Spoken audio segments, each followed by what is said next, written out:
Have you ever stopped to think about the exact moment when your perfectly organized life implodes? That precise second when all your control turns to dust and you realize you were building a sandcastle all along? You know that person who schedules even their bathroom breaks? Who marks spontaneity on their calendar from 6 p.m. to 6:15 p.m. on a Friday? Or that colleague who panics if breakfast is 3 minutes late because it disrupts the entire flow of the day? And what about the guy who sets romantic dates with a 30-minute alarm because efficiency is fundamental in all areas of life? Yes, these people exist. I know because I was one of them. My name is Sebastian Thornfield. I'm 34 years old, and until 3 weeks ago, I was absolutely certain I had cracked life's code. Wake up at 4:47 a.m., not 4:45, not 5ing.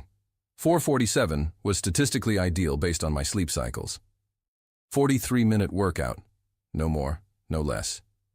8 minutes and 30 seconds shower. Breakfast while reviewing emails. In the car at 6:15 sharp. At the office by 6:42, depending on traffic I had already algorithmically mapped. Thornfield Capital Management didn't become the third largest investment management firm on the East Coast by accident. I built this empire with 2 hands, a laptop, 0 social life, and a superhuman ability to ignore anything that didn't generate profit or efficiency. Relationships, useless. They took up time, generated unpredictable emotional variables, disrupted focus. My last involvement had been 3 years ago with an executive who spoke fewer words per day than I did. It was perfect until she had the audacity to ask me to show more affection. Affection? As if feelings were some kind of KPI. Friends? My associates were sufficient. Exactly 15-minute conversations about business during lunches I timed. Efficient, direct, no waste. That Tuesday, October 15th, started like any other. I woke up at 4:47, completed my workout in 42 minutes and 58 seconds, 2 seconds under target, excellent, and was ready to leave at 6:15. That's when my private driver, Richard, who had worked for me for 6 years without ever being late a single day, sent me a message at 6:12. Mr. Thornfield, I regret to inform you, family emergency. My daughter going into labor, won't be able to pick you up today, or for the next few days. I'm resigning. Sorry. I reread the message 3 times. Family emergency, labor, resignation. My schedule was programmed with surgical precision. Meeting with Japanese investors at 7:30, call with the London Exchange at 8:15, board presentation at 9:00. Every minute counted. And Richard, my perfectly punctual and silent driver, had just abandoned me. My fingers flew across my phone. I called the private driver company. Automated answering. Wait time, 23 minutes. 23 minutes. 6:14. I felt something unprecedented rising through my chest. Something that ordinary people called panic. No, impossible. Sebastian Thornfield didn't panic. Sebastian Thornfield solved problems. I opened the ride-sharing app my assistant had installed on my phone months ago for emergencies. I'd never used it. Didn't even really know how it worked. I typed my address, the office address, clicked request. Kate is on her way. Estimated time, 4 minutes. Kate. What a ridiculous name. At least she'd be quick and, with luck, mute. At 6:18, a lemon-yellow Prius, lemon yellow, stopped in front of my Upper East Side penthouse. The license plate had a sparkly flower sticker. I should have noticed the universe's sign right there. I got in the back seat, already opening my laptop. Good morning, sunshine of my day. A female voice exploded inside the car like fireworks. You must be Sebastian. Oh my God, what a beautiful name. Thornfield. Sounds like a romance novel hero's name. Have you noticed that? Do you read romance? No? You should. Oops, seatbelt, honey, safety first. Where are we going? Oh, I already see it on the app. Financial district, not bad. You work with money? Of course you work with money. Look at that suit. Is it Armani? Looks like Armani. My ex had a suit like that, but it was fake. I found out when... I looked at her in the rearview mirror. She had impossible-to-control red curls, amber-colored eyes that seemed to be seeing 16 things at once, and a smile so wide it probably hurt. She wore a green blouse with little flowers and had hot pink lipstick. She was the exact opposite of everything I considered tolerable in a human being. "Silence," I said, returning to my laptop. "I need to work." "Oh yes, of course, of course. Work is important. I work a lot too, you know. 3 jobs. This one in the morning, in the afternoon I do some graphic design freelancing, and at night I take pastry classes. I dream of having my own bakery. Cakes, you know. But not those boring cakes. Cakes with personality. Last week I made a 3-tier one shaped like—" "Silence," I repeated, louder. She blinked. Once. Twice. "Right. Silence. Understood. Mouth shut." She made a zipping gesture across her mouth. It lasted exactly 12 seconds. "But can I play music? Because driving in total silence gives me anxiety, and I tend to think a lot when I'm quiet, and when I think too much Music! Low! Now!" She smiled as if I'd given her permission to win the lottery. What came out of those speakers was the most irritating sound that had ever entered my ears. A bubblegum pop song about love and butterflies and other absurdities. I ignored it. Tried to focus on emails. "So," her voice floated again. "Bad day?" My fingers froze on the keyboard. "Didn't I tell you to be quiet?" "You did. But you look very tense. And my therapist says that when someone looks very tense, it's because they're repressing something and—" "Your therapist," I said slowly, "should teach about respecting boundaries." "Oh, she does! But she also says that boundaries that are too rigid are signs of unresolved trauma and—" "Stop, this car." She blinked again, hands firm on the wheel. "But we're in the middle of the FDR drive." "I don't care." For the first time, she was really quiet. She looked at me in the rearview mirror. Those ridiculous amber eyes were analyzing, judging. And then she did something completely unexpected. She smiled. Not that huge smile from before. A smaller smile. A knowing one. "I get it," she said softly. "You're one of those." "One of those what?" "One of those who think that if they stay hard enough, the world won't be able to hurt them." Something in my chest tightened. Anger. It had to be anger. "You don't know me." "No," she agreed, accelerating, "but I know people who ride in my back seat every day. And you know what I've learned?" I didn't answer. She continued anyway. "The angriest people are the loneliest." I stared at her. At this crazy rideshare driver with a flower name who had just... The worst part was that I couldn't even formulate the offense, because something tiny, microscopic inside me whispered, "She's right." I shook my head. Ridiculous. I returned to my laptop with renewed force. The rest of the trip passed in silence. A silence that, somehow, was even louder than all that previous chatter. When she stopped in front of the Thornfield Capitol building at 6:51, 9 minutes late disaster, she turned around. "Good luck today, Sebastian Thornfield." I didn't respond. I got out of the car. But before the door closed, I heard, "See you tomorrow." I spun around sharply. "What?" She waved, that huge smile back. "Your private driver is going to be out for a few days, right? Statistically, you'll need transportation, and the app's algorithm loves connections. I bet I'll pick you up again." "Absolutely not," I said. "Never." "Uh-huh," she sang, already driving away. I watched the lemon-yellow Prius disappear into traffic. I promised myself, never again. Tomorrow I'd wake up even earlier, take a taxi, buy a new car, anything. The day was a disaster. The meeting with the Japanese went poorly because I arrived late. The London call had interference. The board presentation, well, I was distracted. I kept hearing that irritating voice. The angriest people are the loneliest. What nonsense. What complete absurdity. I wasn't lonely. I was efficient. I should have known the universe has a twisted sense of humor. At 6:15 a.m. the next morning, I stood outside my building in a different suite, navy blue Brioni, because variety is the spice of efficiency. With my phone already open to 3 different taxi apps. I had backup plans A through F. I was prepared. The first app said 12-minute wait. Unacceptable. The second app crashed. Typical. The third app showed a little car icon approaching. Yellow. Moving fast. No, it couldn't be. The lemon-yellow Prius pulled up exactly at 6:18.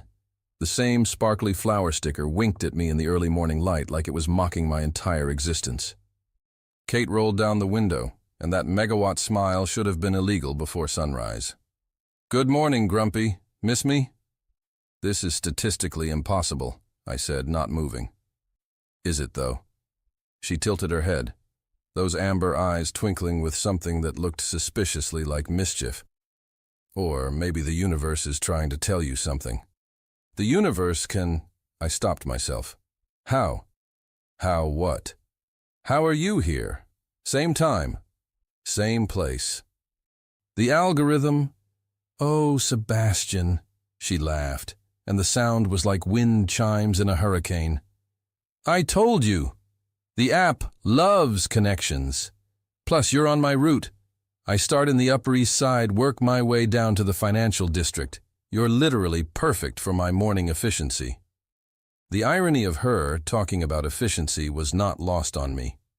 I stood there for exactly 15 seconds, calculating my options. I could wait for another car. I could walk, 43 minutes. I'd be late. I could call the private driver company and beg. Or I could get in the car with the human tornado and protect my sanity by simply not engaging. If I get in, I said slowly, there will be rules. Ooh, rules! I love rules. Well, not love, but I respect them. What are the rules? 1. No talking unless absolutely necessary. Define absolutely necessary. Life-threatening emergencies only. She considered this. What about moderately threatening emergencies? Kate. Okay. No talking. I can do that. She made the zipping gesture again. What's Rule 2? That was Rule 2. Rule 1 was no talking. So you only have one rule? Get in the car, Sebastian, I muttered to myself, opening the back door. As soon as I settled in with my laptop, blissful silence descended. Kate pulled into traffic, and for exactly 2 minutes and 47 seconds I experienced peace. Then, "Can I ask just one question?" I didn't look up. "No." "It's important." "No." "It's about your safety." My fingers paused. "What? Do you have any allergies? Because I brought muffins, and if you're allergic to nuts or gluten or..." "Why?" I said very carefully. "Would you bring muffins?"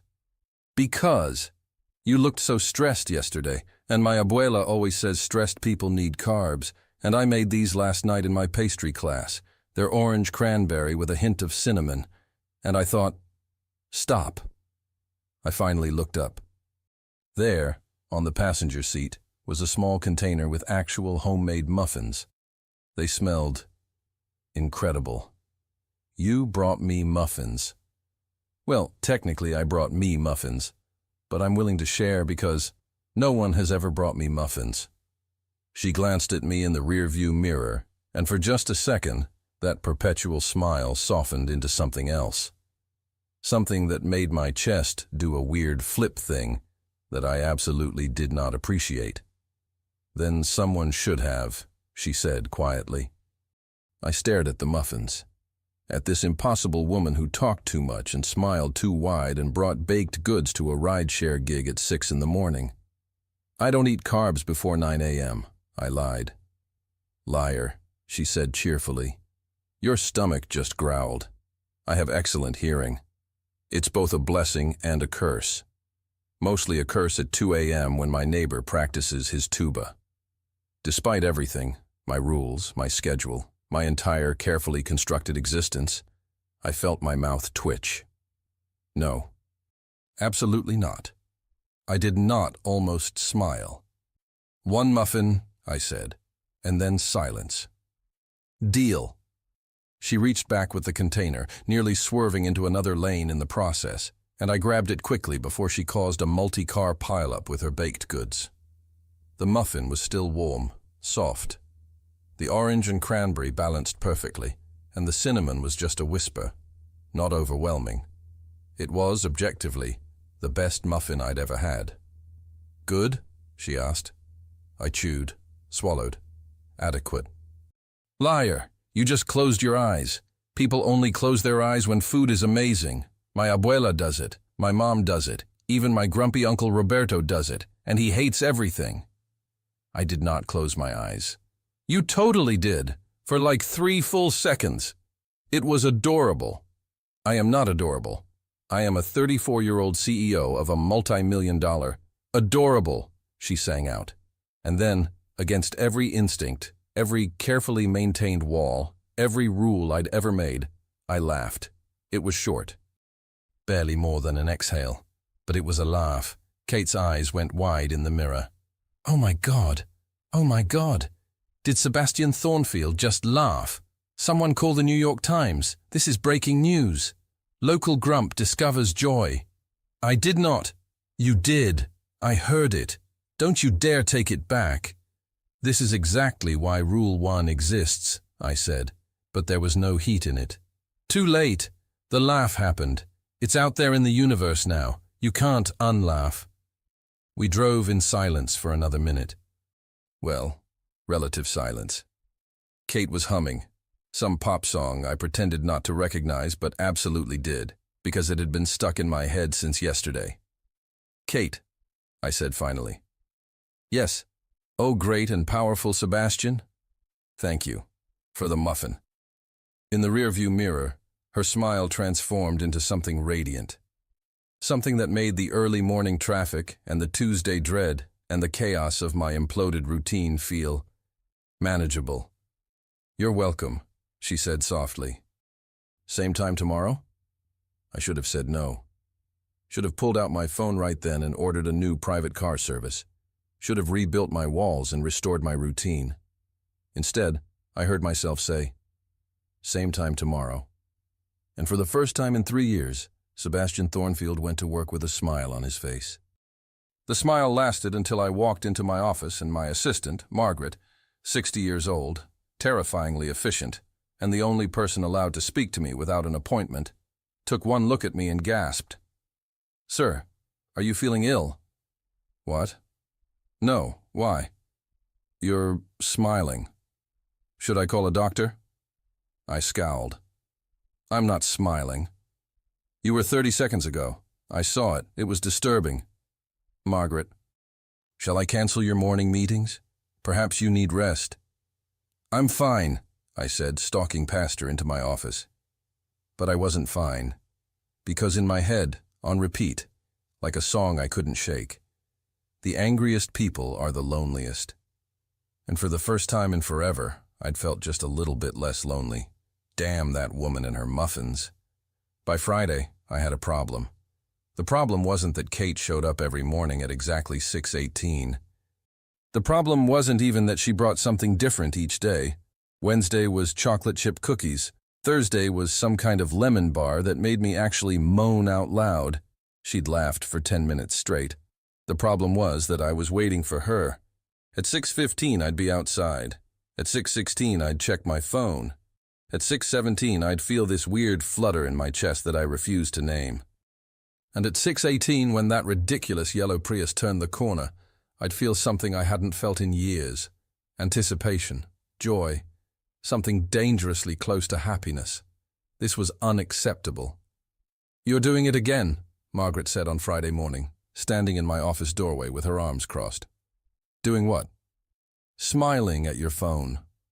I looked down. Kate had sent a text. Running 2 mins late. Traffic is insane, but I have cinnamon rolls, so it's worth the wait. She'd started adding flower emojis to everything. I pretended to hate it. I'm not smiling, I said. Sir, with all due respect, I've worked for you for 8 years. I've seen you fire people without blinking. I've watched you destroy competitors in boardrooms. I've never, Not once seen you look at your phone like that. Like what? Like it's Christmas morning and you're 6 years old. I scowled.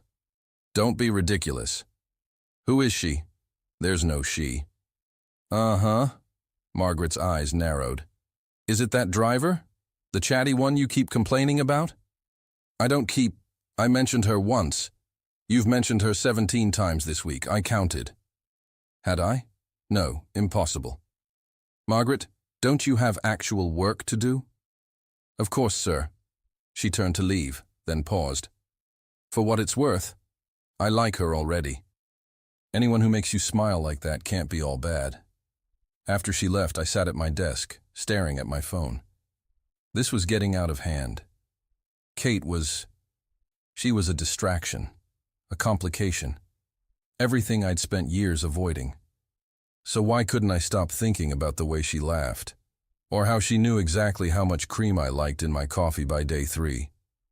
Or the fact that she'd started playing jazz in the mornings because she'd noticed I worked better without lyrics.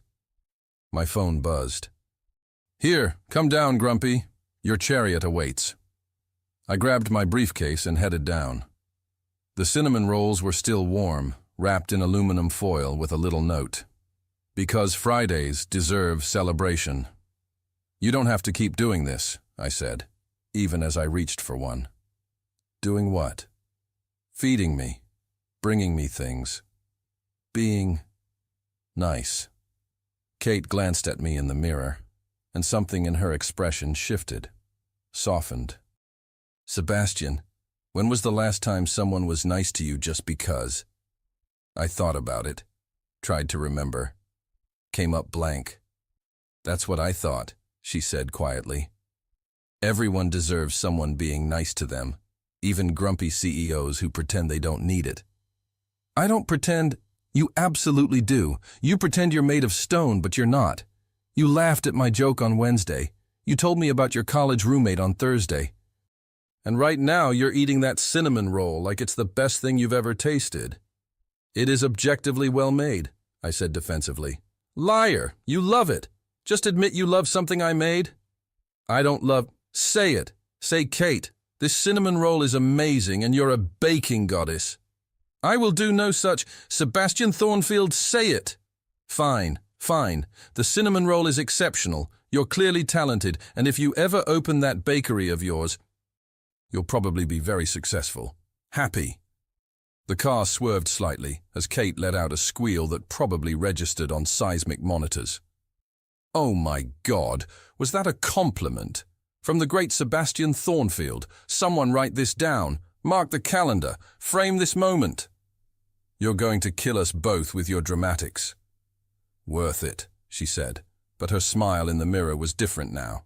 Genuine, a little shy even. We drove in comfortable silence for a few minutes. Then, Kate? Yeah? Why do you work 3 jobs? She tensed slightly. I'd noticed she did that whenever the conversation turned to her. Deflection, subject change, another joke. I told you, saving for the bakery. You could get a business loan. I stopped myself. What was I about to say? Offer to finance her dream? You could what? Her voice was careful now. Nothing, forget it. Sebastian. She pulled up to a red light and turned to actually look at me. Were you about to offer me money? No. Yes, you were. You totally were. I was merely suggesting that there are financial instruments available for small business development that's your way of saying you were going to write me a check, wasn't it? The light turned green. She faced forward again, but her hands were tight on the wheel. Kate, I don't need your money, Sebastian. I didn't mean to imply. I know you didn't mean to imply anything. She let out a long breath. You were being nice, in your weird CEO-ish way. But I need to do this myself, okay? I need to know I built something with my own hands, my own work. Does that make sense? It made perfect sense. It was exactly how I'd built Thornfield Capital. Yes, I said quietly. It does. Another silence. This one less comfortable.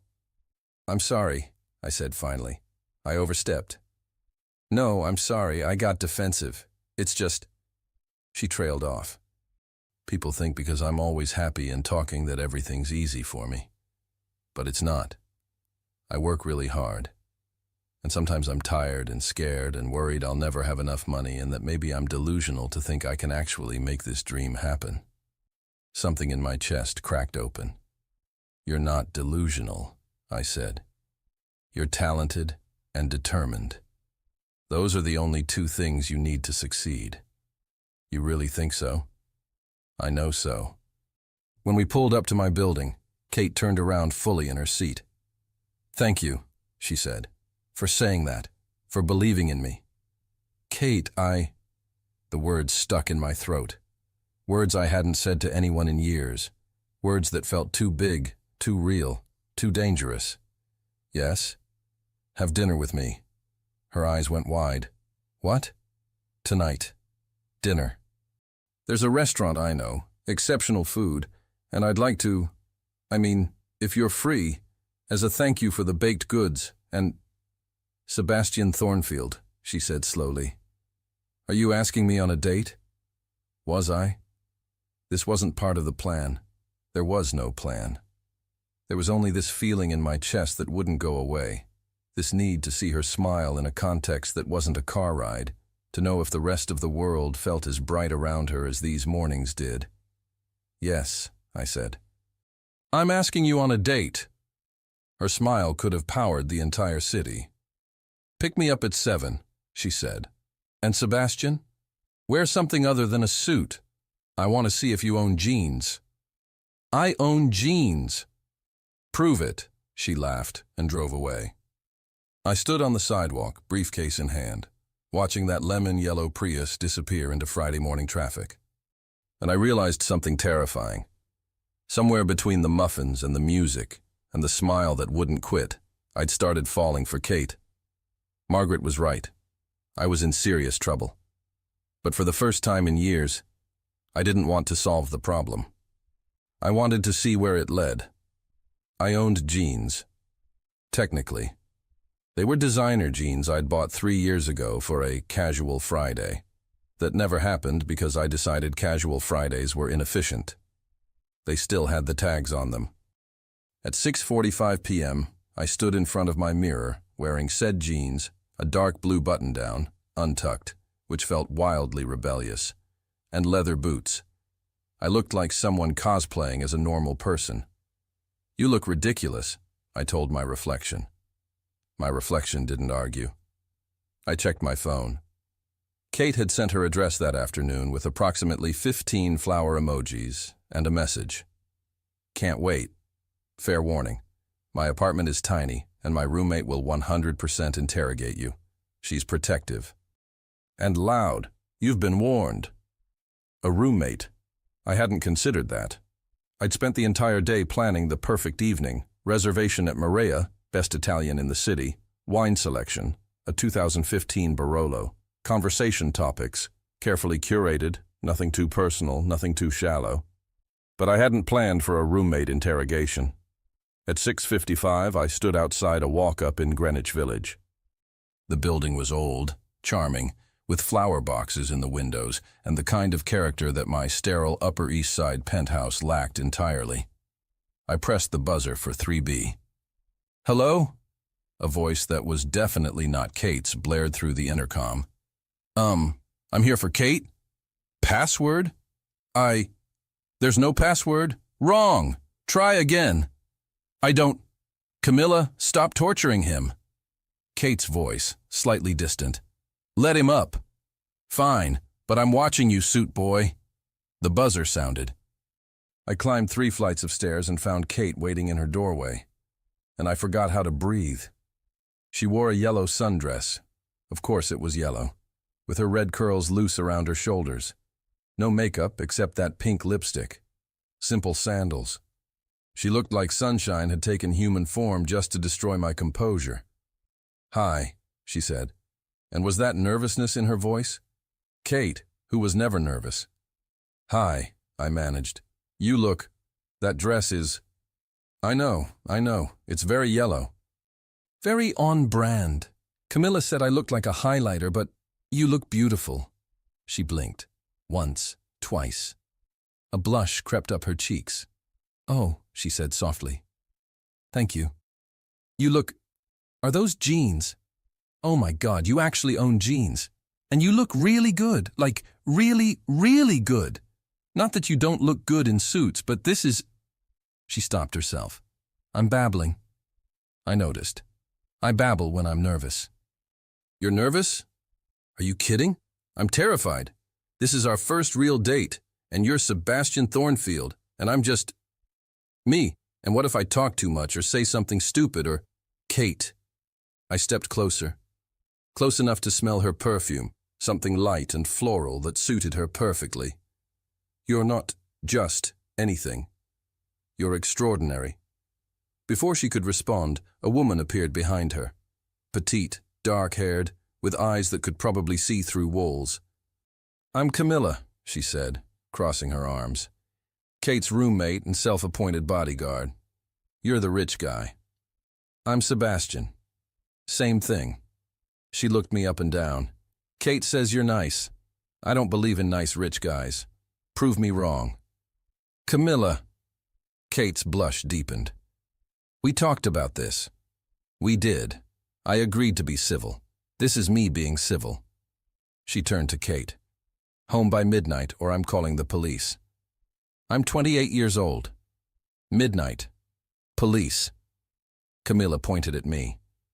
She's the best person I know. You hurt her, I know people. Noted, I said, fighting a smile. Good. Have fun. Use protection. Camilla! We escaped into the hallway, Kate's face the color of her hair.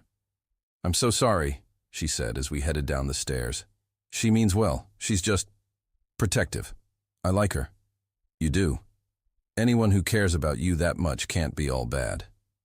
I held the building door open for her. Though, I should mention I don't actually know any people. Very limited criminal network. Kate laughed, and just like that, the nervousness evaporated. Maria was elegant, expensive, and exactly the kind of place I always took business associates. But with Kate across from me, her eyes wide as she took in the ambiance. It felt different. New. Sebastian, this is too much, she whispered. It's dinner. This is not dinner. This is an experience. I looked up the menu online while you were parking. Do you know how much the pasta costs here? I don't look at prices. Must be nice, she said, but there was no bitterness in it, just wonder. The waiter approached, and I ordered wine. Kate ordered water. You don't drink? I asked after he left. I do sometimes. But wine like that costs more than my weekly grocery budget, and I'd feel weird drinking something so expensive when I can't even pronounce it properly. Kate. Plus, she continued, I want to remember tonight. Every detail. And alcohol makes me sleepy. Something warm unfurled in my chest. You want to remember tonight? Of course I do. This is… She gestured around. This is like a fairy tale. The fancy restaurant. The handsome guy. She stopped, eyes widening. Did I just call you handsome out loud? You did. Can we pretend you didn't hear that? Absolutely not. She groaned, covering her face with her hands. This is why I shouldn't be allowed in public. I reached across the table, gently pulling her hands down. Kate, you can say anything to me. I like that you say what you're thinking. It's refreshing. Really? Really. In my world, everyone has an agenda. Everyone's calculating their next move. You're just… real. Her fingers intertwined with mine on the table. You're real too, you know. Under all the suits and schedules and walls, you're real. The wine arrived. The food arrived. We talked about everything and nothing. Her childhood in Queens, her parents who retired to Florida, her dream bakery that she'd been planning since she was 12. I told her about building Thornfield Capital, about the loneliness of success, about how I couldn't remember the last time I'd had fun before she'd entered my life in a lemon-yellow Prius. So what you're saying, Kate said around a bite of the best tiramisu in Manhattan, is that I've ruined your perfectly organized existence? Completely. Good. She grinned. You needed ruining. I'm starting to agree with you. We walked after dinner, wandering through Greenwich Village with no destination. Kate pointed out her favorite coffee shop, the bookstore where she spent her freelance money, the park where she went when she needed to think. I've lived in New York my entire life, I said, and I've never really seen it. Not like this. That's because you're always rushing, always going from point A to point B. You never just wander. Wandering is inefficient. Wandering is living, Sebastian. She stopped, turning to face me under a streetlight. When was the last time you did something just because it made you happy?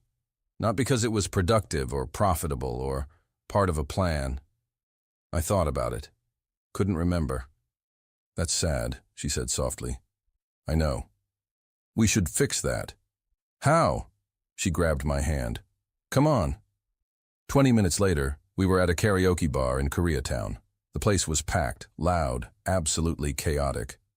Kate, I don't sing. Everyone sings. I really don't. Sebastian Thornfield, you just told me you never do things just for fun. So we're doing something fun. Now pick a song. I'll pick a song if you admit you planned this. She bit her lip. Maybe I had a backup plan in case fancy dinner Sebastian needed to meet fun Sebastian. There is no fun Sebastian. Wrong. She pulled up the song list on the tablet. There's definitely a fun Sebastian. He's just been hiding for like 30 years. Let's find him. I don't know what possessed me. Maybe it was the way her eyes sparkled with mischief. Maybe it was the wine. Maybe it was the fact that I'd never felt more alive than I did in that moment.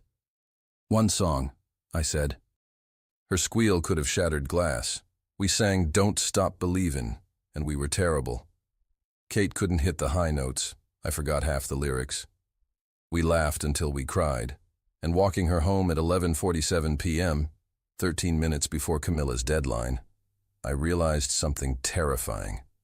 I was completely, irreversibly, catastrophically in love with Kate. Thank you, she said at her door. For tonight, for wandering, for karaoke, for being you. Thank you for showing me how to be me. She stood on her toes and kissed my cheek. Soft, sweet, perfect. Good night, Sebastian. Good night, Kate. I walked back to my car, touching the spot where her lips had been, grinning like an idiot. Margaret was right. I was in serious, serious trouble. 3 weeks after our first date, I did something stupid. Well, according to Kate and Margaret and Camilla, and apparently the entire universe, it was monumentally, catastrophically stupid. But in my defense, it started with good intentions. It was a Wednesday morning. Kate picked me up as usual, this time with blueberry scones that were still warm from the oven. We'd fallen into a routine. She'd drive. I'd pretend to work while actually just watching her in the rearview mirror. We'd talk about everything and nothing. So, she said, navigating through traffic with one hand while gesturing wildly with the other, a habit that still made my blood pressure spike. I looked at 3 potential locations for the bakery yesterday. That's amazing. Tell me about them. Well, the first one was in Brooklyn, super cute, but the rent is insane. Like I'd have to sell a kidney insane. The second one had great rent but literally no foot traffic. I think I saw one person walk by in 30 minutes, and it was a lost tourist. And the third one... She paused. The third one was perfect. Perfect how? Perfect location, perfect size, perfect everything. It's in the West Village, right near that park I showed you. Big windows, original hardwood floors, even has the old brick oven from the previous tenant. That sounds ideal. What's the catch? Her smile dimmed. The deposit. Plus first and last month's rent, plus equipment costs, permits, insurance. We're talking about $50,000, Sebastian. Minimum. That's not unreasonable for a business startup. It's unreasonable when you only have $12,000 saved, she said quietly. I've been working 3 jobs for 2 years, and I'm not even a quarter of the way there.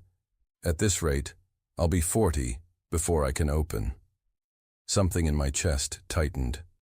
Kate, who brought joy everywhere she went, who worked herself to exhaustion, who deserved every dream she'd ever had, stuck driving for an app because the world was expensive and unfair. I could fix this. What if, I started. No. I didn't even... Sebastian, I know that tone. That's your, I'm going to solve this problem with my checkbook tone. And the answer is no. Kate, I have resources. It would be nothing for me to... It would be everything for me. She pulled up to my building, turned to face me. We talked about this. I need to do this myself. I'm not trying to take that away from you. Think of it as an investment. I invest in businesses all the time. I'm not a business. I'm your girlfriend. She said it softly, but there was steel underneath. I should have listened. Should have dropped it right there. I didn't. That afternoon, I had my lawyers draw up papers for a business loan. Favorable terms, low interest, completely legitimate. I told myself it wasn't charity. It was a smart investment. Kate was talented, driven, and her business plan, which she'd shown me last week with the enthusiasm of a kid showing off a school project, was actually solid. I called the landlord of the West Village location, made an offer he couldn't refuse, signed a lease in Kate's name with an option to buy. I had my assistant order professional-grade baking equipment, top of the line. Everything she'd need. By Friday, everything was arranged. All Kate had to do was sign the papers, and her dream would be real. I was so proud of myself. I was such an idiot. Friday morning, 6:18 a.m. Kate pulled up in her Prius, and I got in with a leather folder containing all the documents. "Good morning, sunshine," she chirped. "I made cinnamon sugar muffins with a cream cheese filling that's going to blow your... Why do you look like that?" "Like what?" "Like you're about to give a presentation to the board. What's in the folder?" "A surprise." "I hate surprises." "You love surprises. You told me that." "I love surprise parties and surprise desserts. I do not love surprise serious folders." "What did you do?" I took a breath. "I found a solution to your bakery problem." Her hands tightened on the wheel. "Sebastian, just listen. It's a loan, completely legitimate, with terms that... You got me a loan. With very favorable interest rates. Without asking me. I wanted it to be a surprise. Kate, the West Village location? It's yours. I secured the lease, ordered the equipment, everything's ready. You can open in 3 months, maybe sooner if we...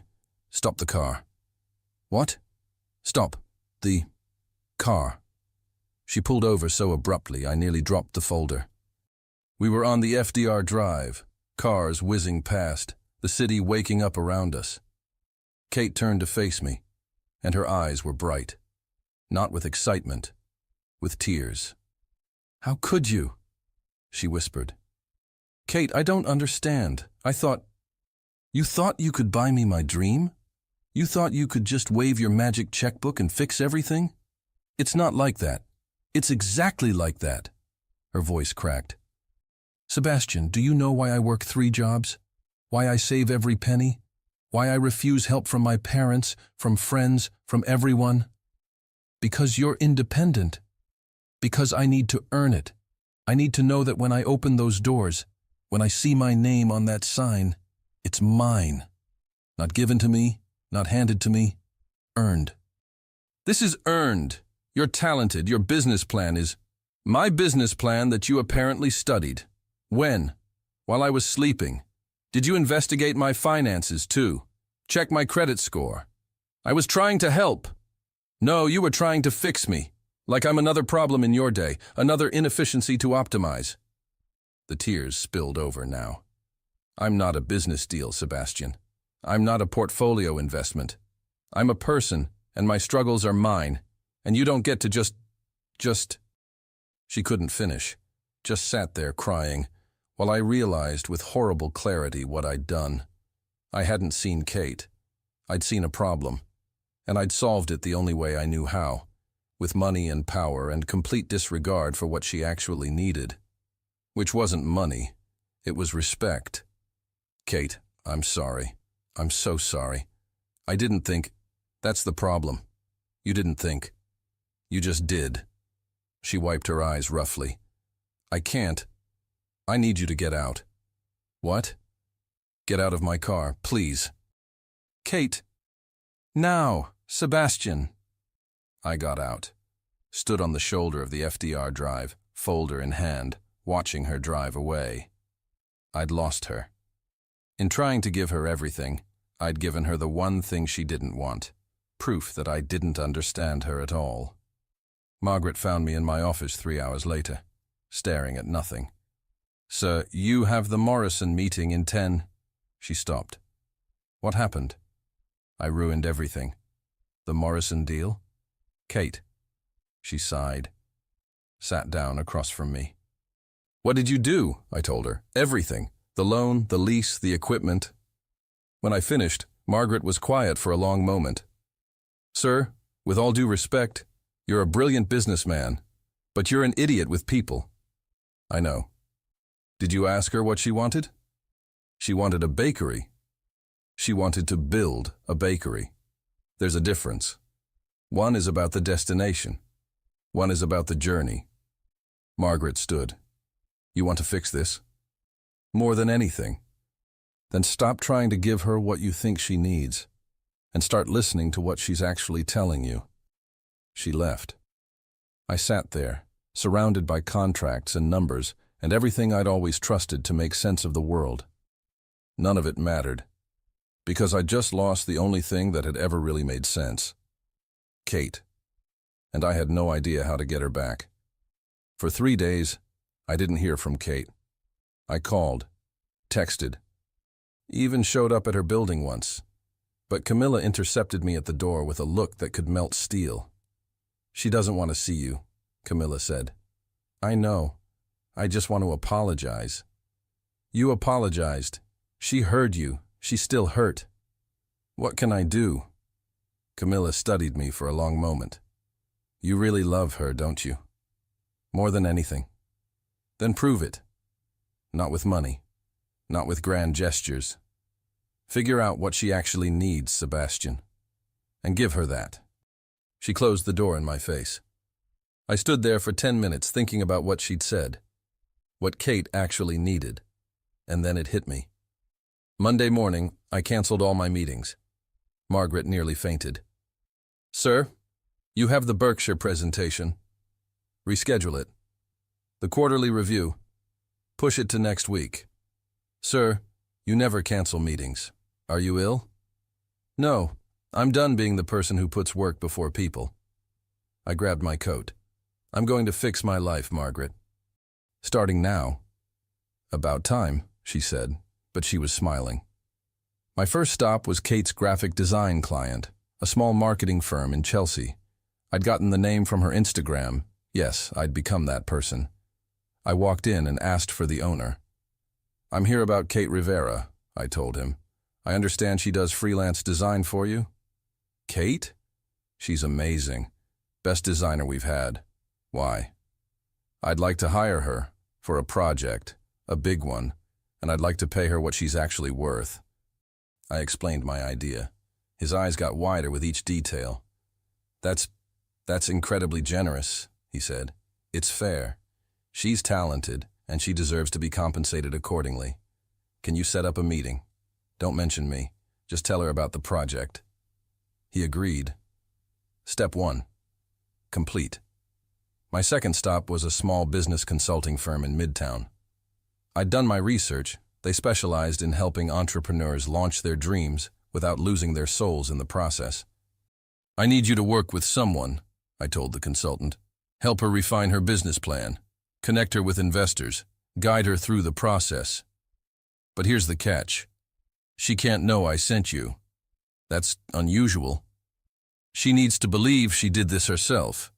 Because she will do it herself. I'm just opening doors. She still has to walk through them.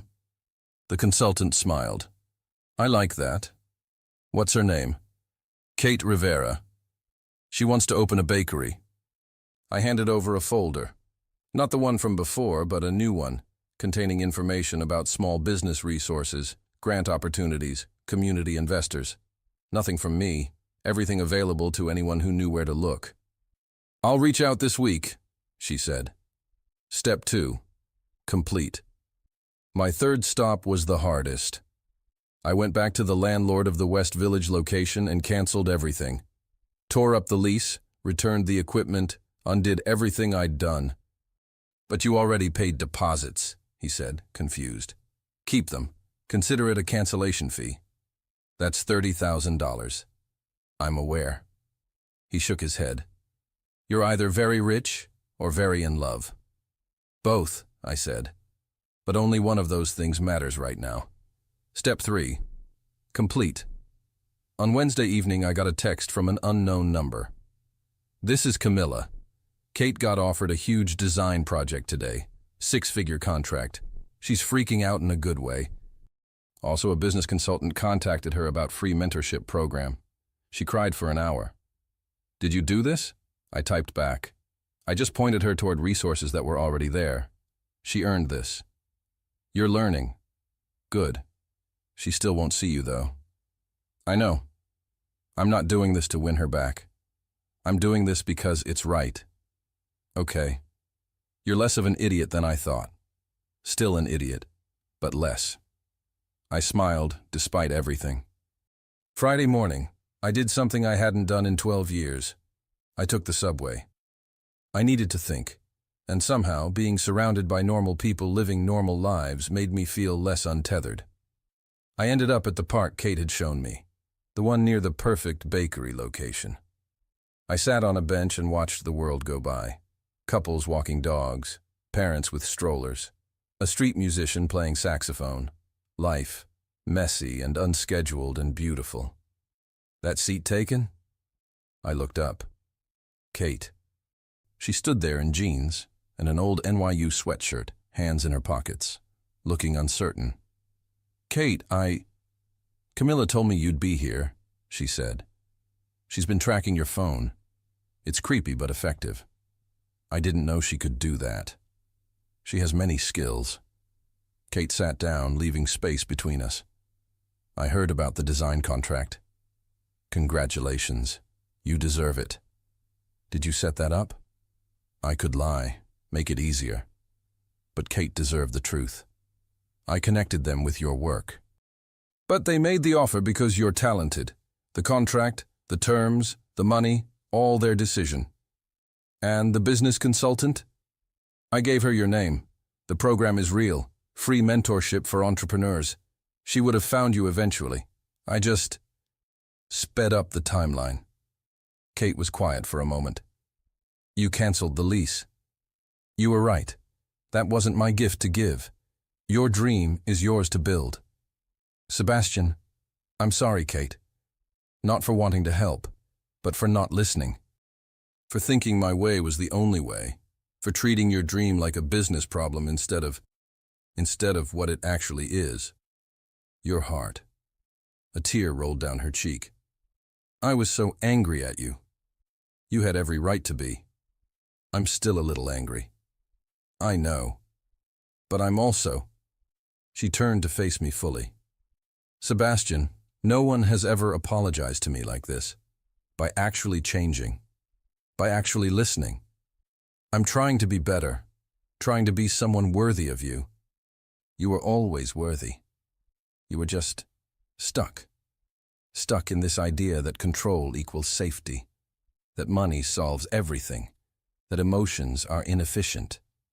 She scooted closer. "But you're learning. You took the subway today. How did you—" "Camilla's tracking, remember?" She smiled, watery but real. "The Sebastian I met 6 weeks ago would never take the subway. He'd say it was beneath him, or unsanitary, or inefficient.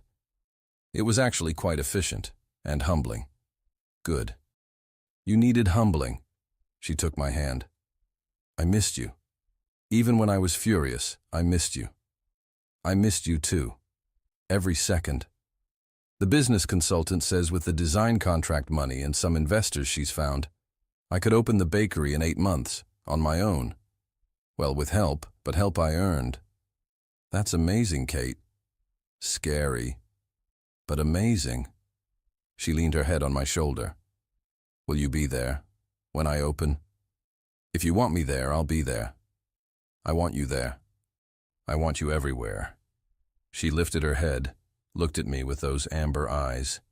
But Sebastian, if we do this, if we really do this, we're partners, equals. You don't get to fix my problems without asking, and I don't get to shut you out when things get hard. Deal? I pulled her close, breathed in the scent of her shampoo, felt the pieces of my world clicking back into place. Deal, I whispered. She kissed me then, soft and sweet and full of promise. And for the first time since everything fell apart, I felt hope. 6 months later, I'd become a completely different person. Well, according to everyone who knew me. You're smiling again, Margaret observed one Tuesday morning. At your phone, again. Kate sent me a picture of her first official business license, I said, not bothering to hide my grin. It arrived today. That's wonderful. When does she open? 8 weeks. Maybe less if the final inspections go smoothly. I'd helped with those, not by throwing money at the problem, but by connecting her with the right people, sharing my experience with permits and regulations, helping, not fixing. It was a distinction I'd learned to understand. You're going to the site visit this afternoon, aren't you? How did you? You blocked out 2 hours on your calendar. You never block out 2 hours unless it's for her. Margaret smiled. It's good to see you happy, sir. It's good to be happy. Kate's Bakery. Flower Child. Her pun, not mine, though I'd laughed for 10 minutes when she told me, was in the West Village location she'd fallen in love with. Not because I'd secured it, but because after months of negotiations, she'd earned it herself. The pride on her face when she signed that lease was worth more than any business deal I'd ever closed. I arrived to find her covered in paint, measuring tape in hand, arguing with Camilla about wall colors. Yellow is on brand, Kate insisted. Yellow everywhere is insane, Camilla shot back. You'll look like the inside of a highlighter. What if, I suggested, we do one accent wall, yellow, but balanced with neutrals? They both turned to stare at me. That's actually a good compromise, Camilla admitted grudgingly. See? Kate beamed. He's learning. He'd better be. I'm still watching you, Thornfield. After Camilla left, Kate gave me the full tour. The space was transforming. The brick oven she'd dreamed about was being restored. The display cases were being installed, and her logo, designed by her, naturally, was being painted on the main window. It's really happening, she said, voice thick with emotion. Sometimes I wake up and think I'm dreaming. You earned this. Every single piece of it. Well, not every piece. You helped. As a consultant, which you paid me for. She'd insisted on paying me for my business advice. $1 per session. I had $17 in my desk drawer that I'd never spend. Still, I couldn't have done this without you. She took my hand. Not just the business stuff, the believing in me stuff, the being there at 2 a.m. when I had a panic attack stuff. That's what partners do. Partners, she repeated softly. I like the sound of that. I pulled her close, mindful of the paint on her clothes. Kate, there's something I want to talk to you about. Uh-oh. That's your serious voice. It's not bad. At least, I hope it's not bad. I took a breath. Thornfield Capital got an offer. A big one. A company in Singapore wants to acquire us. Her eyes widened. That's huge. Sebastian, that's... Wait, why don't you look happy? Because accepting it would mean moving, relocating to Singapore for at least 2 years to oversee the transition. The color drained from her face. Oh, I haven't decided yet. I wanted to talk to you first. When do they need an answer? 2 weeks. She pulled away, walked to the window, stared out at the street. This is your career, your life's work. You're my life now. Don't say that. She turned, and there were tears in her eyes. Don't make me the reason you give up your dream. Kate? No, listen. 6 months ago, you taught me that I had to build my dream myself. Now I'm telling you the same thing. If this is what you want, you should take it. And leave you? Right when you're opening? We'd figure it out. Long distance, visits, I don't know. But Sebastian, I won't be the reason you regret your choices. I crossed to her, took her face in my hands. Do you want to know what I've realized these past 6 months? What? Success isn't about money or power or acquisitions. It's about waking up excited for the day. It's about doing work that matters with people who matter. And Kate, you matter more than any deal ever could. But I'm not giving up my dream. I'm changing it, evolving it, I smiled. I'm turning down the Singapore offer, but I am considering something else. What? There's a startup here in New York, small firm, focuses on helping local businesses get funding. They offered me a partnership, smaller scale than Thornfield Capital, but more meaningful, more personal. Her eyes lit up. Sebastian, that sounds perfect for you. It does, doesn't it? I'd be helping people like you. People with dreams and talent who just need someone to believe in them. I paused. What do you think? I think you already know what you want to do. I do. But I wanted to hear you say it.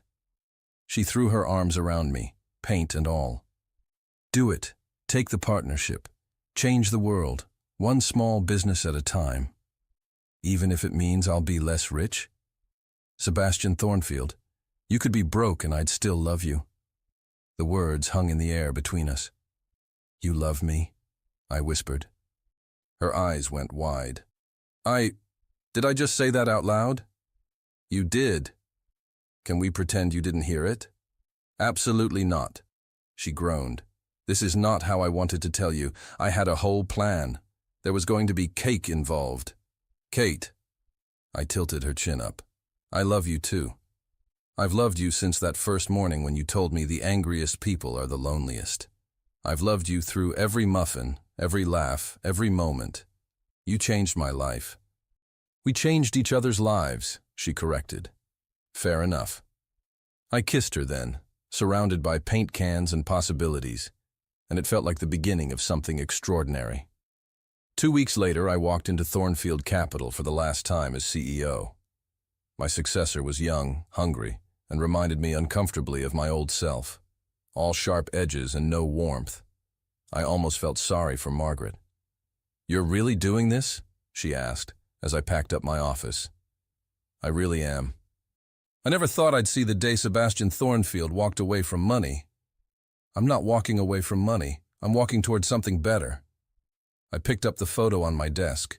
Kate and me at her business license celebration, her smile brighter than the sun. Besides, I negotiated an excellent exit package. I'm not that changed. Margaret laughed. Good. I was worried you'd gone completely soft. Never. Just softer. For what it's worth, sir, I'm proud of you. This takes courage. Thank you, Margaret, for everything. All these years. Where will you go? Small business partners. I know what it is. I already sent them my resume. I blinked. You what? You think I want to stay here with your replacement? He scheduled a meeting to discuss optimizing my efficiency. I'm 62 years old. I don't need optimizing. She smiled. Besides, someone needs to keep you organized in your new endeavor. Margaret, you're brilliant? Indispensable? Absolutely worth whatever salary you're planning to offer me? I laughed. All of the above. Then it's settled. When do we start? Monday. Perfect. That gives me the weekend to reorganize your entire system. It's abysmal. Some things never changed, and I was grateful for that. That evening I met Kate at Flower Child. The space was nearly complete, 1 week until the soft opening. Close your eyes, she said when I arrived. Kate! Close them. I obeyed. She led me somewhere, her hand warm in mine. Okay, open. The back wall, the one we'd compromised on, was painted a soft yellow, and on it, in beautiful script, was a quote. The best things in life are worth working for, worth waiting for, and worth sharing with people who believe in you. Below it, in smaller letters, for Sebastian, who taught me to believe in myself. I couldn't speak, couldn't breathe.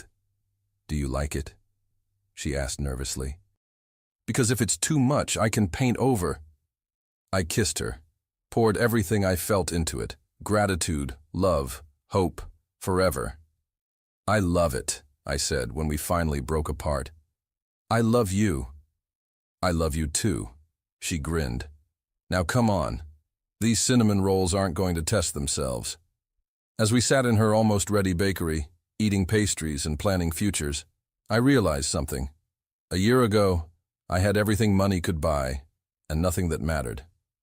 Now I had less money, a smaller office, and a completely unpredictable life, and I'd never been happier. Opening day of Flower Child arrived with typical Kate chaos. At 5 a.m., my phone exploded with texts. The oven won't start. Never mind, it works. I burned the first batch.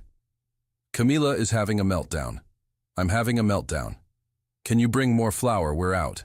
Never mind, found it. I love you, but also I'm dying. I smiled, got dressed, and headed to the bakery. I found Kate surrounded by flour, her hair in a messy bun, wearing her baking is my cardio apron, simultaneously frosting cupcakes and directing Camila on table arrangements. Sebastian! She practically flew into my arms. You're here! I'm panicking! Is it normal to panic? Everything's going wrong. Nothing's going wrong. You're just nervous. The lavender macarons aren't the right shade of purple. They're beautiful. The sign outside is crooked. I'll fix it. What if no one comes? I cupped her face, made her look at me. Kate, breathe. You've spent 8 months preparing for this. Your pastries are incredible. Your space is beautiful. And people are already lining up outside. They are? I turned her around. Sure enough, there was a line forming on the sidewalk at 5:30 in the morning. Oh my God, she whispered. Oh my God, they're here. People are here. I'm not ready. I need to... You need to trust yourself, I said gently. You've got this. She took a shaky breath, squared her shoulders, and transformed. This was Kate in her element, confident, radiant, ready. Okay, let's do this. She kissed me quickly. Thank you for everything, for believing in me. Always. By 7 a.m., Flower Child was packed. The line stretched around the block. People raved about the cinnamon rolls, the orange cranberry muffins, my favorite, the elaborate cakes in the display case.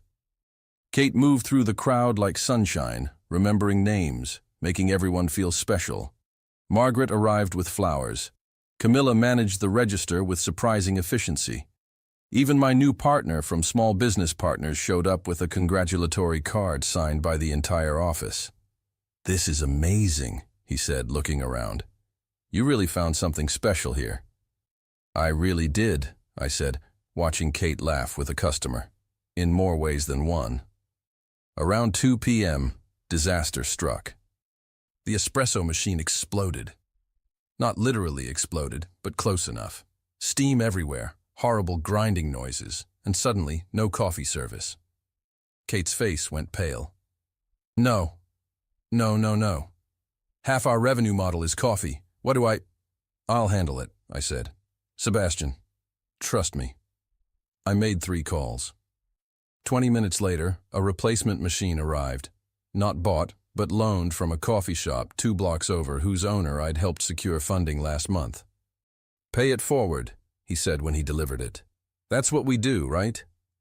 Kate hugged him, hugged me, then got back to work. Crisis averted. At 8 p.m., after the longest, most successful day of her life, Kate finally locked the door. The bakery was empty except for us, Camila, cleaning up, and Margaret, tallying receipts. We did it, Kate said, leaning against me. We actually did it. You did it, I corrected. We did it, she insisted. All of us. Together. Camilla brought over champagne, the cheap kind, Kate's favorite. We toasted to dreams, hard work, and new beginnings. After Margaret and Camilla left, Kate and I sat in the quiet bakery, surrounded by the smell of sugar and success. I have something for you, I said. If it's another business analysis of my profit margins, I swear, it's not. I pulled out a small box. Her eyes went wide. Sebastian. Kate Rivera, a year ago, you crashed into my life in a lemon-yellow Prius and turned everything upside down. You taught me how to laugh, how to live, how to love. You showed me that the best things in life aren't the ones you can schedule or control. They're the ones that surprise you at 6:18 in the morning with homemade muffins and terrible pop music. She was crying now, happy tears streaming down her face. You've made me a better man, a happier man. And I want to spend the rest of my life being better and happier with you. I opened the box. Inside was a ring, simple, elegant, with a small yellow diamond. Will you marry me? Yes! She launched herself at me, nearly knocking us both over. Yes! Yes! Yes! Yes! Yes! I slipped the ring on her finger, and she stared at it like it was magic. A yellow diamond, she whispered, like your dress, like your Prius, like sunshine. You remembered. I remember everything about you. She kissed me then, and it tasted like champagne and buttercream and forever. Later, as we walked through the village hand in hand, Kate suddenly stopped. What? I asked. I'm just thinking. A year ago, I was a girl with 3 jobs and a dream. You were a man with everything but happiness. And now I have my bakery. You have your purpose, and we have each other. She smiled up at me. We really did change each other's lives. Best decision I ever made, I said. Getting in that yellow Prius. Best decision I ever made was not shutting up even though you told me to. I laughed. I'm glad you didn't listen. I never do. She squeezed my hand. Sebastian? Yes? Thank you for being patient, for learning, for changing. Thank you for being loud, for caring, for never giving up on me. We walked home through the city we both loved, past the park where we'd reconciled, past the karaoke bar where I'd discovered Fun Sebastian, past all the places that had become ours. And I realized something beautiful. Life doesn't follow a schedule. Love doesn't care about efficiency. Happiness can't be optimized. Sometimes the best things in life arrive unexpectedly at 6:18 a.m. in a lemon-yellow Prius driven by a woman who talks too much and loves too freely. And sometimes, if you're very lucky, you're smart enough to get in the car and let her take you somewhere you never knew you needed to go. Race you home? Kate said suddenly, already running. Kate, that's 3 blocks, and you're in heels. Afraid you'll lose, Thornfield. I took off after her, laughing, letting the night air fill my lungs and the joy fill my heart. She beat me by half a block. I'd never been happier to lose. 3 years later, the alarm went off at 6:47 a.m., not 4:47. Not anymore. I rolled over to find Kate's side of the bed empty, but I could hear her in the kitchen, singing off-key to some pop song, the smell of fresh coffee and cinnamon already filling our apartment. Our apartment. In the West Village above Flower Child, with windows that let in too much morning light and a kitchen that was always covered in flour. It was perfect. I found her at the stove wearing one of my old dress shirts and nothing else, flipping pancakes. Good morning, husband, she said without turning around. Good morning, wife. Even after 18 months of marriage, the word still made me smile. Special day today, she said. Is it? She turned, spatula in hand, with that look, the one that meant she knew something I didn't. Sebastian Thornfield, do not tell me you forgot. I pulled her close. I didn't forget. 3 years ago today, a very loud woman picked me up in a very yellow car and changed my entire life. And you were very grumpy about it. I was terrified. You were chaos incarnate. I still am. She kissed me. But now you love chaos. I love you. Same thing. Flower Child had become a West Village institution. 3 locations now. The original, plus one in Brooklyn, and one in the Upper West Side. Kate managed them all with the same enthusiasm she'd brought to that first day, though now she had a staff of 20, and Camilla as her official business partner. I still can't believe you convinced me to quit my job, Camilla said that afternoon, reviewing quarterly reports. I didn't convince you. You convinced yourself when you saw the profit margins, Kate replied. Fair. Camilla looked at me. How's the foundation going? The Thornfield Rivera Foundation for Small Businesses. My and Kate's joint project, using my business expertise and her community connections to help entrepreneurs achieve their dreams. We'd helped launch 47 businesses in 3 years. We're reviewing 15 new applications this week, I said, including a woman who wants to open a bookstore cafe in Queens. Fund her, Kate said immediately. You haven't even seen her business plan. Don't need to. Bookstore cafes are always good investments. Plus, you get that look when you talk about projects you believe in. She was right. I'd gotten that look. I'll schedule a meeting, I conceded. Margaret walked in, tablet in hand. She'd become the foundation's COO and ruled our operations with the same terrifying efficiency she'd brought to Thornfield Capital. Sir, you have the mentorship session in 30 minutes. Ma'am, the wedding cake consultation is in an hour. Mr. Thornfield, your mother called again about Thanksgiving. Mrs. Thornfield, your parents sent another care package. I think it's more of those guava pastries. Kate and I had gotten married in a small ceremony in Central Park. Both our families had flown in. My mother, who I'd barely spoken to in years, cried through the entire ceremony. Kate's parents adopted me immediately and sent care packages monthly. Tell my mom we'll be there for Thanksgiving, I said. All of us, Kate's parents too. Already arranged, sir. Of course you did. That evening, Kate and I walked through Central Park, past the spot where we'd gotten married. Do you ever miss it? She asked. The old life. The money, the power, the corner office. Not even a little bit. Not even when our bathroom sink broke and we had to fix it ourselves because we'd budgeted all our extra money for the foundation. Especially not then. I pulled her closer. That was fun. You have a weird definition of fun, Thornfield. I learned it from you. We sat on our bench, the one from the park where we'd reconciled, where I'd learned to take the subway, where everything had changed. Kate? There's something I need to tell you. She sat up, concerned. What's wrong? Nothing's wrong. Everything's right. But I found out something today, and I wanted to wait until we were here to tell you. You're scaring me. I took her hand. The Singapore company that tried to acquire Thornfield Capital 3 years ago. They reached out again. They want me to consult on a project. 3 months in Asia, huge payout. Opportunity to expand my network. Her face fell. Oh. I turned them down. What? Sebastian, why? That's an amazing opportunity. Because I have everything I need right here. The foundation is thriving. Flower Child is expanding. Our life is full and messy and perfect. I smiled. And because I have other plans for the next few months. What plans? Well, in about 8 months, we're going to need to convert the spare bedroom into a nursery. She stared at me. What? I'm saying that I don't want to be in Singapore when you're pregnant.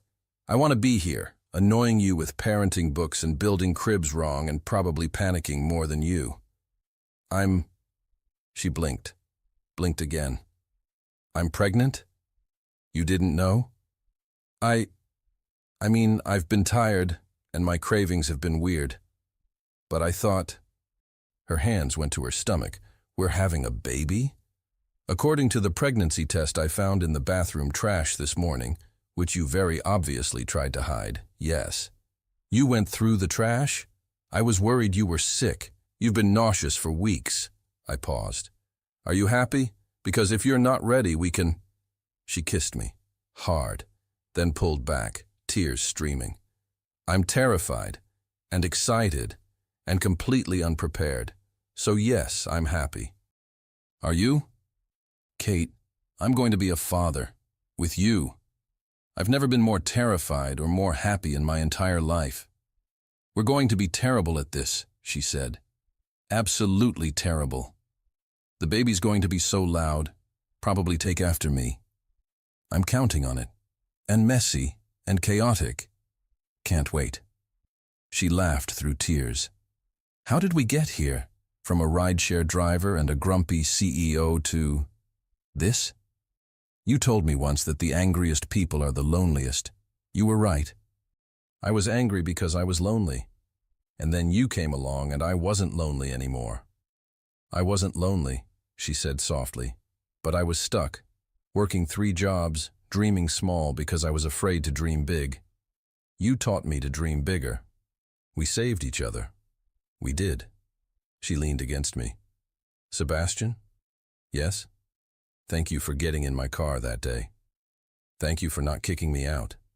Even though you were incredibly rude? Even though. We sat there as the sun set over the city, planning futures and names and all the beautiful chaos to come. And I thought about the man I used to be, rigid, controlled, alone. That man never would have believed he'd end up here. Married to a baker, running a non-profit, about to become a father, happier than he'd ever imagined possible. But that man never met Kate. And thank God, or fate, or algorithms, or whatever force put me in that lemon-yellow Prius, that I did. Because sometimes the best things in life are the ones you never plan for. The ones that arrive at 6:18 in the morning with a smile too wide and a heart too big. The ones that teach you that efficiency isn't everything, that control is an illusion, and that love, real, messy, wonderful love, is the only thing worth scheduling your entire life around. 3 years ago, I was Sebastian Thornfield, CEO, control freak, perfectly miserable. Now I was Sebastian Thornfield, husband, philanthropist, soon-to-be father, perfectly happy. And it all started with a car ride.